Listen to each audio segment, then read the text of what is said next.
Bonjour et bienvenue sur les pilotes du dimanche. Aujourd'hui, je suis extrêmement heureux parce que enfin, on essaye une de mes voitures préférées. Enfin, vous le savez si vous me suivez depuis longtemps, j'en parle depuis très longtemps. Je ne dis pas que c'est une voiture de mes rêves parce que vous allez me dire, ah, non, une 206 RC en voiture de rêve, c'est pas terrible.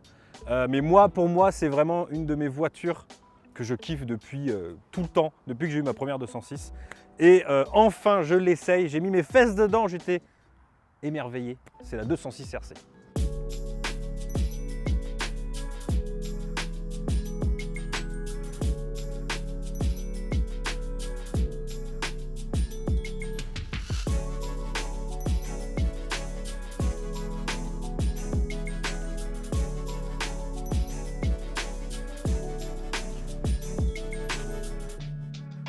Bon, en plus, on a de la chance, enfin, j'ai de la chance. Guillaume qui m'a prêté la voiture, vous le verrez peut-être un petit peu plus tard dans la vidéo, c'est pas sûr. S'il est gentil, il viendra. Hein. Là, c'est vraiment une couleur, c'est la couleur, ma couleur préférée. Si je pouvais avoir une 206 RC, ça serait la couleur bleu récif. C'est vraiment la couleur mythique. De toute façon, sur cette voiture, il y a plein de choses de mythiques. La couleur, évidemment le fait que ça soit une RC et les jantes. Ça, c'est les jantes que tout le monde a voulu avoir. Tous les gens qui ont eu une 206, et vous pas la peine de mentir, je le sais. Tous les gens qui ont eu une 206 voulaient ces jantes-là. C'est une évidence. Moi, j'ai eu une 206 qui faisait du bruit. Bon, elle n'avait pas le même moteur, elle faisait du bruit. Et je voulais ces jantes-là. Bon, je ne les avais pas, malheureusement. J'aurais envie de vous mettre que des plans de coupe et de rien dire parce que ouais, elle est tellement jolie cette voiture. C'est vraiment, je ne suis pas du tout objectif là. Comptez pas sur moi aujourd'hui pour être objectif. C'est vraiment une voiture que je kiffe. Voilà, c'est la voiture. J'ai eu une 206. Je voulais une 206 RC. Qu'est-ce qui fait que c'est une 206 RC? Déjà les 2006, ça n'a rien à voir avec le fait que ce soit une 206 RC, mais c'est les dernières qui ont été faites. Évidemment, le petit aileron au-dessus, hein. La double sortie d'échappement, là il y a une ligne d'échappement qui a été changée, différente, mais même d'origine il y avait une double sortie d'échappement. Toutes les baguettes sont peintes, la voiture a été repeinte, je pense que vous l'avez remarqué parce qu'elle est vraiment très très belle. Donc voilà, l'arrière est tout simple, là on a les vitres qui sont qui sont surteintées, mais sinon elle est toute d'origine. Elle est légèrement rabaissée à l'arrière, vous le remarquerez parce que à l'arrière. La coupe, la 206 c'est simple, elle n'a pas pris une ride. C'est une voiture qui est de 2006, si je fais mes calculs, 1, 2, 3, 4, 5, elle a 12 ans, oui je ne sais pas compter. Franchement elle n'a pas pris une ride. Si on regarde l'avant, Anthony vas-y viens, si on regarde l'avant, c'est pas comme les Mégane, ça n'a rien à voir. Je trouve que elles sont vraiment chouettes quoi, elles sont magnifiques. Et moi je vous dis, j'ai tellement kiffé cette voiture, j'avais tellement envie de la voir. Après on passera à l'intérieur parce que les sièges c'est pareil, c'est les sièges de la RSC sont vraiment super. Je vais ouvrir le capot, on va regarder quand même ce qu'il y a en dessous. Évidemment si vous regardez la vidéo vous savez ce qu'il y a en dessous. Alors attendez, il faut que j'ouvre, que je trouve l'ouverture. Elle est là, elle est ici. C'est le 2 litres, donc 16S, atmosphérique de 177 chevaux, messieurs, dames. Encore un moteur où on peut voir quelque chose de sympathique, on va dire. Un petit peu de plastique quand même, mais voilà, là on a déjà les grosses pipes d'échappement. Donc c'est un moteur qui a de la gueule. Et en plus d'avoir de la gueule sous le capot, il a de la gueule aux oreilles. On le verra ça tout à l'heure. Et je pense que je vous ai tout dit sur cette voiture, en tout cas à l'extérieur. Elle est magnifique, donc on va aller voir l'intérieur tout de suite.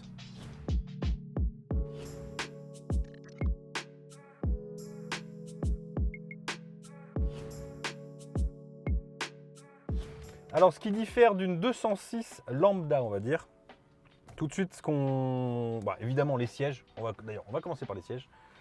Donc là vous voyez c'est un peu une maladie sur les sièges de la 206 RC. C'est dommage parce qu'ils sont vraiment super beaux ces sièges. Il y a du cuir, du tissu, de l'alcantara. Et le souci, voilà, c'est des trucs qui sont connus, hein, c'est que l'alcantara n'est pas de... Alors je ne sais pas si c'est parce qu'il y a une mauvaise qualité ou... Enfin j'imagine que c'est à cause de ça. Et ils sont très vite abîmés. Ça les possesseurs de 206 RC le savent et ça en ronge les ongles tous les jours.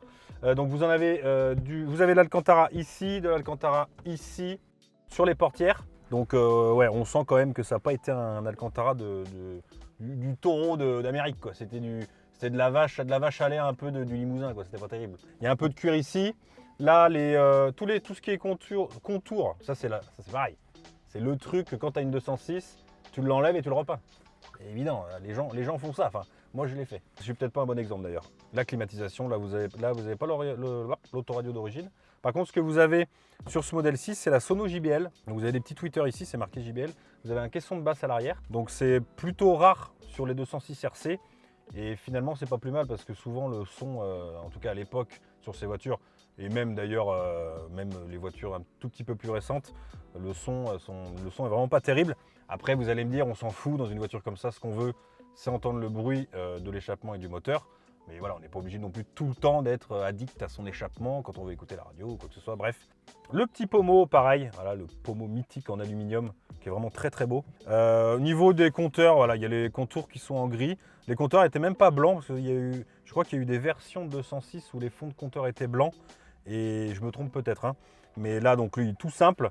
Au niveau du volant, pas extraordinaire, un volant simple. On sent qu'il y a du cuir dessus, qu'il n'est pas standard. Le pédalier en aluminium, forcément.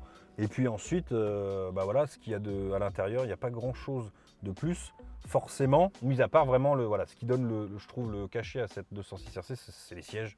C'est vraiment des sièges qui sont super beaux. Il manque un petit peu de qualité, malheureusement. Enfin, de qualité, non. Ils sont, c'est des bons sièges de qualité, mais ils ont mal vieilli, on va dire.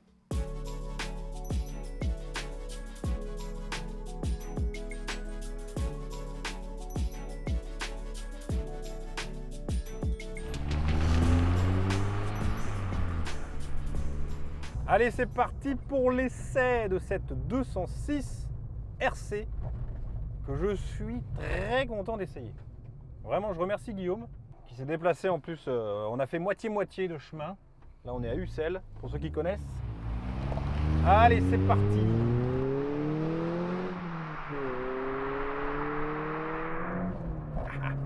Oh, le bruit est... Ah, c'est vraiment sympa. Par contre, je suis un peu haut. Je ne sais pas comment ils se règlent ces sièges. Je sais que c'est avec la poignée, c'est un peu compliqué. J'espère que vous m'entendez bien parce que ça résonne quand même pas mal. Vous avez entendu le son. Bon, il n'est pas d'origine, hein. La ligne a été changée. C'est je mettrai le nom, je ne me rappelle plus exactement du nom de la marque. Je vous le mettrai sur l'écran. Mais ça va, c'est pas... Alors, évidemment, vous voyez, quand on accélère un petit peu, ça ronronne.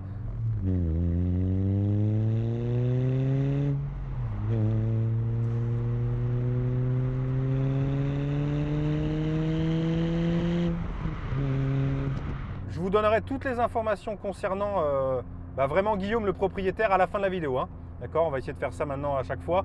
Vous aurez un petit résumé de toutes les infos qu'il va pouvoir vous donner sur la voiture, etc., la consommation, tout ça.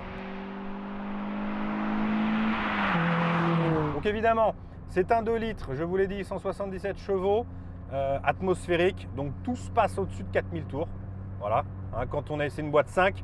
Quand on est en dessous des 3000, à part ronronner un peu, on va dire pas forcément très joliment, c'est pas très intéressant. Mais par contre, voilà, dès qu'on rétrograde un peu, ça a du mal après à 4000. Et après, voilà, à partir de 4000, ça commence à être intéressant. On rétrograde.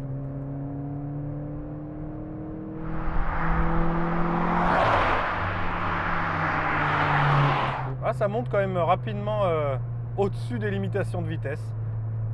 Mais voilà, ça reste, c'est ce qu'il y a de bien, c'est que ça reste quand même une voiture qui n'est pas complètement exubérante, complètement dingue dans ses performances, hein. Je vous ferai le 0 à 100 cette fois-ci avec la GoPro, comme ça vous verrez réellement ce qu'il en est. Après, vous voyez, quand elle force pas, ça fait pas trop de bruit. Parce que je sais pas ce que ça donne vraiment avec une sortie avec un échappement d'origine. Vous pouvez toujours le dire si s'il y a des proprios, n'hésitez pas à le dire. Mais c'est vrai que là, je pense que sur un long trajet, après je la connais pas, donc forcément quand on la connaît un peu plus, on sait les régimes qu'il faut adopter à une certaine vitesse pour éviter que ça fasse du bruit. C'est vrai que là comme ça fait quand même pas mal de bruit, un ronflement pas forcément très sympa, quoi.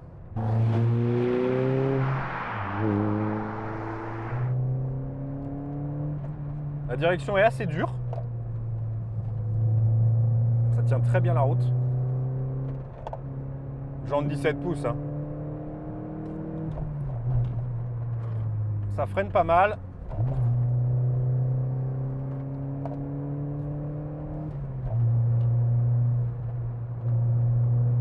Mais la voiture est saine en tout cas, on sent qu'elle n'a pas de problème.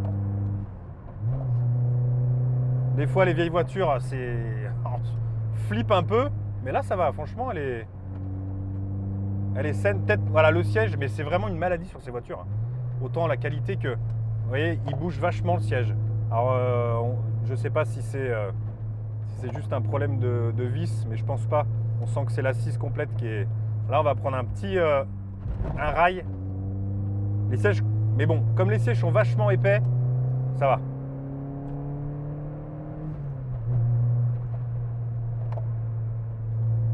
Le son est au-dessus de 4000, c'est enthousiaste, quoi. C'est sympa.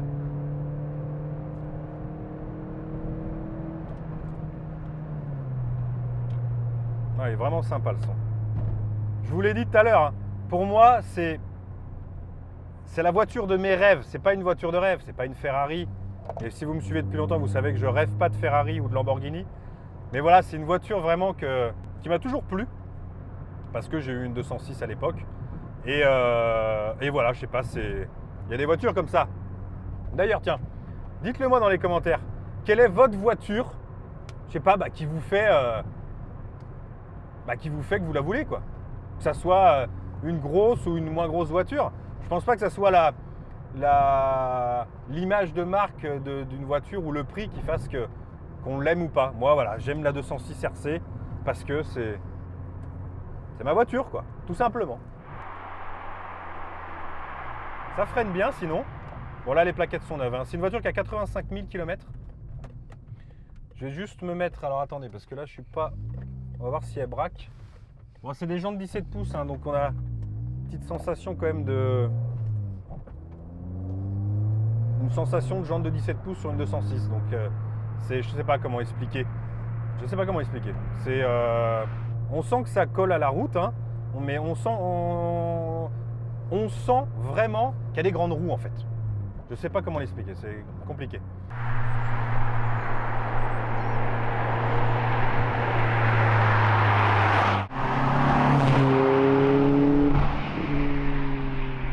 Bref, je vais installer la petite GoPro pour faire le 0 à 100. Vous m'excusez 2 secondes. Attention.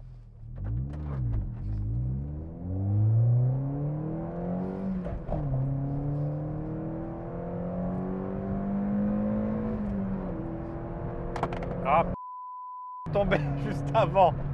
Bon, je sais pas si je pourrais vous le mettre. J'ai essayé. C'est pas très grave. Ça tient pas, ça me saoule. Bref.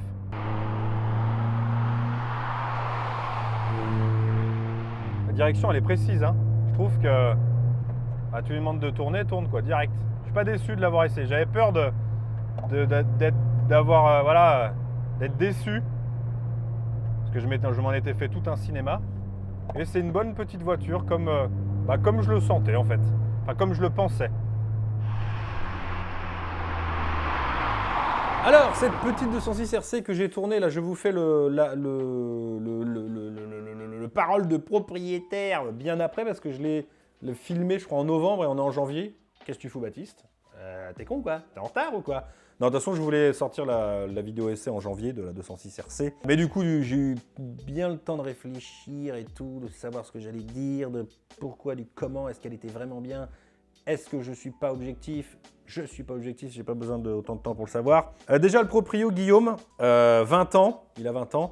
Il paye 90 € par mois d'assurance. Alors, je sais plus si c'est en tout risque ou en... Putain.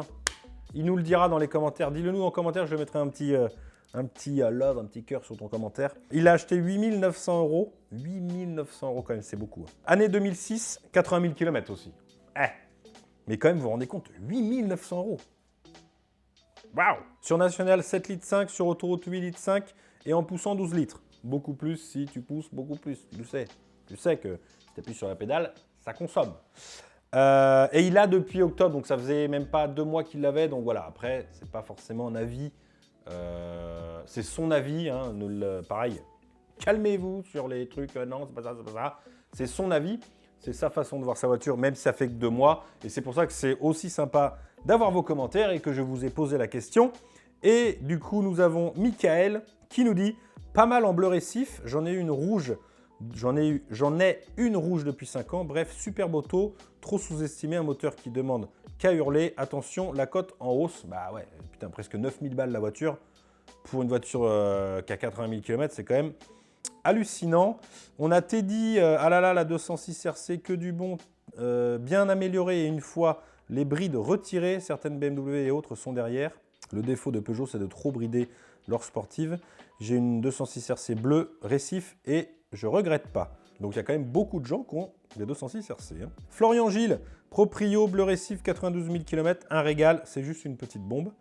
Ensuite, Jean, c'est une bonne voiture, la 206 RC. Malheureusement, je pense que la Clio RS reste devant. Il manque quelques chevaux à la RSC pour... Alors, je lis les commentaires, donc c'est pas facile. La rendre plus efficace, pourtant, elle a un bon train avant, mais ils ne sont pas bien exploités. De plus, en conso, la Clio tétouille moins, ce qui peut être un choix pour l'achat d'une sportive quand on s'en sert de daily, bien évidemment.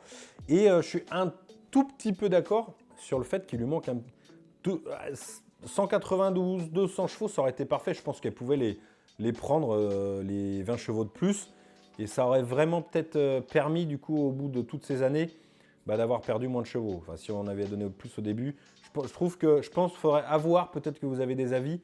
Est-ce que elle a tous les 200... Il me semble, j'ai lu que la 206 RC avait quand même perdu pas mal de chevaux avec ses années. C'est ce que j'ai vu un peu à droite à gauche. Hein. N'hésitez pas à le dire si vous avez fait le test, le vrai test avec un banc. Voilà, j'espère en tout cas que cette vidéo sur la 206 RC vous a plu. Moi, ça m'a plu de pouvoir l'essayer enfin. Ça fait quand même 2 ans que j'en parle et je n'avais toujours pas essayé. Merci à vous d'avoir regardé cette vidéo. N'oubliez pas de mettre un pouce bleu, un commentaire et salutations!